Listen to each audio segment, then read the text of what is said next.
안녕하세요, 축구점입니다. 2025-26 프리미어리그 5라운드 아스날과 맨체스터 시티의 경기는 1대1 무승부로 끝이 났습니다. 지난 시즌 홀란과 스켈리, 아르테타까지 엮여 험블 더비로 유명해진 두 팀이죠.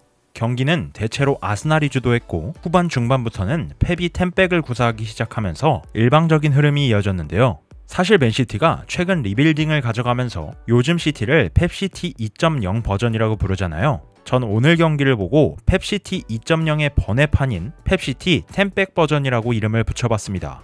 오늘 아르테타 감독은 지난 경기 선발로 나섰던 에제를 빼고 트로사르를 선발로 내보내면서 약간의 의아함을 줬죠. 사실 트로사르가 지난 경기 득점을 기록하기는 했지만 마르티넬리와 더불어 함께 선발로 나오면 안 되는 선수로 낙인이 찍혀있다 보니 더 그렇게 느껴지기도 했습니다. 또한 맨시티는 최근 폼이 좋은 홀란, 도쿠, 포든이 모두 선발로 나섰고 고민이 많았던 우측 풀백 자리에서 좋은 모습을 보여주고 있는 후사노프 역시 선발로 나오며 베스트 라인업을 들고 경기에 임했습니다. 아스날은 오늘 경기 대부분의 시간을 주도하는 흐름을 가져갔습니다. 그리고 전반 초반부터 자신들이 주로 사용하는 3위 빌드업을 사용하며 후방 빌드업을 시도했죠. 여기서 맨시티의 대응 방법은 전방 압박이 아닌 한 칸 내려 미드필더 라인을 좁게 가져가는 것이었는데 이것이 바로 아르테타의 공격 전개를 무력화하기 위한 펩의 대응 방법이었습니다. 아르테타의 공격 전개 방법을 먼저 이야기해보죠. 아르테타는 후방에 변형 백스리를 두고 그 앞에는 수비 맨디와 라이스를 배치하는 3위 빌드업을 사용했습니다. 때에 따라 칼라피오리가 인버티드 풀백 역할을 소화하기도 했죠. 지난 아스날 영상에서도 설명했지만 아르테타가 공격 전개를 할 때 가장 중요하게 생각하는 공간은 바로 이 공간입니다. 오늘 경기에서는 주로 메리노가 위치했죠. 아르테타 감독은 빌드업을 진행할 때 빠른 공격 전개와 효율적인 공간 사용을 위해 후방 백스리 라인에서 바로 메잘라 자리에 위치한 메리노, 트로사르에게 연결하는 것을 선호합니다. 상대의 1차 압박 라인을 바로 무너뜨릴 수 있고 돌아서면 바로 상대 수비를 마주할 수 있는 좋은 전개가 되겠죠. 아르테타가 선호하는 메잘라 자리로 볼이 연결되기 위해서는 반드시 필요한 조건이 있는데 그것이 바로 상대의 전방 압박입니다. 상대가 자신들이 원하는 만큼 전방 압박을 하면 그대로 상대를 당겼다가 스토퍼 자리에 위치한 팀버와 마갈량이스가 바로 다이렉트하게 메잘라 자리로 연결하는 것이죠.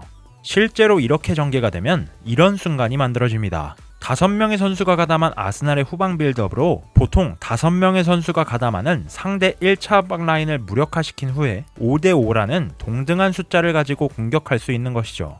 메리노의 다소 성급한 패스로 트로사르까지 연결되지는 못했지만 아스날이 전반전 거의 유일하게 자신들의 빌드업을 해낸 장면이었습니다.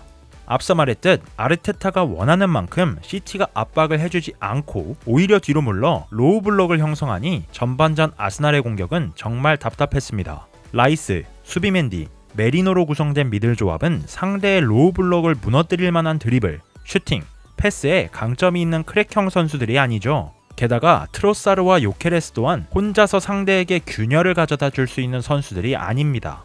그러다 보니 지금처럼 마두에케 홀로 드리블 돌파를 시도해 우측에서 크로스를 올리는 장면이 많이 나왔고 실제로 마두에케의 개인 능력으로 위협적인 공격 찬스가 몇 번 나왔지만 득점을 기록하기엔 역부족이었습니다. 아르테타는 주중 챔피언스리그 선발로 나선 에제의 체력 문제 때문인지 지난 경기 득점을 기록하며 자신감을 회복했을 트로사르를 믿은 것인지 메리노와 트로사르를 동시에 선발로 내보냈습니다. 물론 아르테타가 왜 메리노를 선발로 기용했는지는 이해할 수 있습니다. 아까 말했던 메잘라 자리로 빌드업을 시도할 것이고 맨시티도 분명 미드필더에게 강한 압박을 넣을 텐데 은화네리보다는 메리노가 피지컬적으로 더 단단하니 경합에서 쉽게 밀리지 않을 것이라고 생각했을 겁니다. 그리고 메리노가 좋은 전진 패스를 통해 공격을 전개하는 장면도 나오긴 했으니 이해할 수 없는 선택은 아니죠. 하지만 메리노의 치명적 단점인 느린 움직임은 아스날의 전진을 답답하게 만들기도 했습니다. 제 생각에는 마두에케에 대한 압박을 줄여주고 중앙이든 왼쪽 측면이든 개인 능력으로 상대를 흔들 수 있는 에제를 선발로 내보냈어야 했다고 생각합니다. 아르테타도 이를 인정하고 후반 시작과 동시에 빠르게 에제와 사카를 투입하게 됩니다. 전반 리드를 잡은 맨시티 이야기도 해봐야죠. 오늘 맨시티는 전반 9분 만에 홀란의 득점이 터지면서 경기 초반부터 리드를 잡게 됩니다. 이 장면에서 마갈량이스까지 전진한 아스날의 높은 압박을 홀란의 센스 있는 패스로 풀어낸 것이 주요했죠. 그리고 전진이 가능한 미드필더 라인더르스의 볼 운반도 훌륭했고요. 지난 시즌 더브라이너의 폼이 죽으면서 맨시티에는 볼 운반이 가능한 미드필더가 존재하지 않았었습니다. 덕분에 시즌 내내 답답한 공격 전개들이 많았고 시즌 성적도 가장 좋지 못했죠. 하지만 이번 시즌 시티는 라인더르스, 셰르키와 같이 뽀른반이 가능한 공격적인 미드필더들을 영입했고 시즌 초반에는 포든까지 살아나면서 공격의 활로를 찾고 있는 모습입니다. 후반 시작과 동시에 아스날은 사카와 에제를 투입하며 공격을 강화합니다. 비록 마두에케가 빠지기는 했지만 상대를 흔들어줄 수 있는 유형의 선수가 2명이나 투입된 것이죠. 그리고 후반 초반 교체 투입이 효과를 보면서 아스날에게 좋은 찬스가 이어지게 되는데 그것을 가만히 지켜볼 수 없었던 펩은 68분에 포든을 빼고 아케를, 76분에는 혼란을 빼고 니코 곤잘레스를 투입하면서 5-4-1로 템백을 가동합니다. 제가 살면서 봤던 펩 과르디올라 축구 중에 가장 낮은 수비 라인을 구사한 것이 아닌가 싶을 정도로 놀라웠거든요. 맨체스터 시티 정도 되는 체급의 팀과 선수들이 수비 라인을 내려버리고 수비에 집중하다 보니 또다시 아스날의 답답한 공격이 이어지게 되었습니다. 저는 개인적으로 이 템백과 돈나룸마의 영입은 연결되어 있는 것 같습니다. 그냥 추측일 뿐이긴 하지만 펩 과르디올라의 팀에는 항상 발밑이 좋은 골키퍼가 있었죠.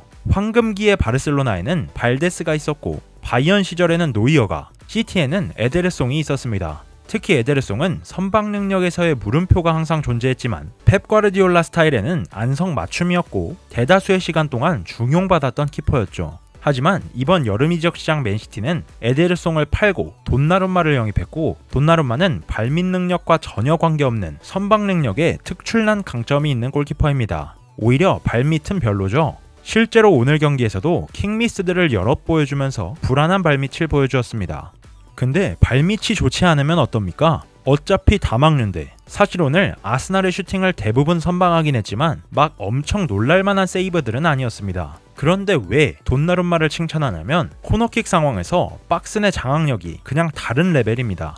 그 강력한 아스날의 코너킥을 모조리 펀칭으로 쳐내는 것을 보고 감탄밖에 나오지 않더라고요. 펩 과르디올라가 이번 경기 템백까지 사용하면서 실리를 추가함과 동시에 이번 시즌 돈나룸마의 영입은 과르디올라 또한 우승컵을 위해 변화한다는 것을 시사하는 중요한 장면이라고 생각합니다. 오늘 맨시티의 템백을 공략하지 못하면서 패배할 위기에 처했던 아스날을 구해낸 것은 다름 아닌 마르티넬리였습니다. 지난 빌바오전에서도 교체 투입되어 중요한 선제골을 기록했던 마르티넬리가 이번 경기에서도 증명한 것인데요. 2경기 연속 득점, 엄청나게 비판받던 선수가 살아난 것은 좋은 일이지만 개인적으로 동점골 이후에는 세레모니보다는 공을 들고 빠르게 경기를 진행했으면 어땠을까 생각이 들더라고요. 아스날 홈 경기였고 지난 시즌에도 홈에서 크게 승리를 따냈던 아스날이 후반 막판 동점골에 만족하는 모습은 팬들 입장에서 그리 좋아 보이진 않았을 것 같습니다.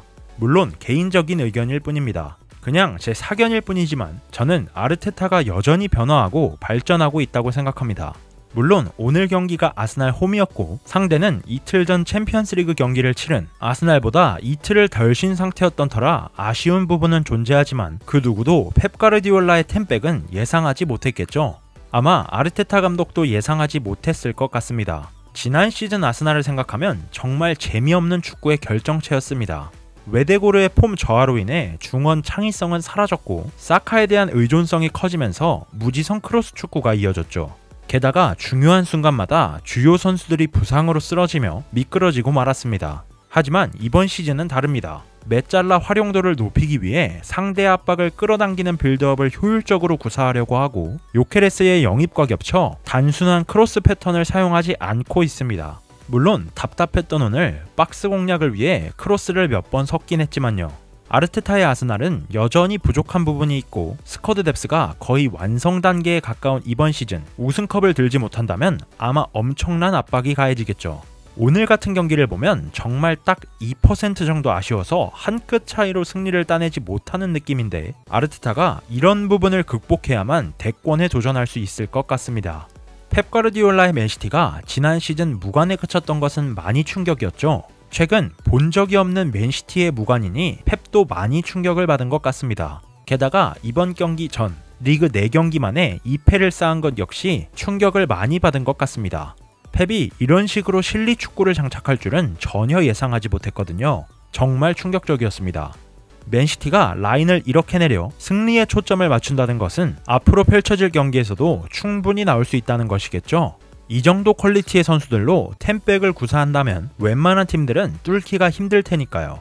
과연 지난 시즌 무관을 잇고 시티가 이번 시즌에는 우승을 차지할 수 있을지, 그리고 시티가 이번 시즌에 우승을 차지하는데 템백이 도움될 수 있을지는 조금 더 지켜봐야 할 것 같습니다.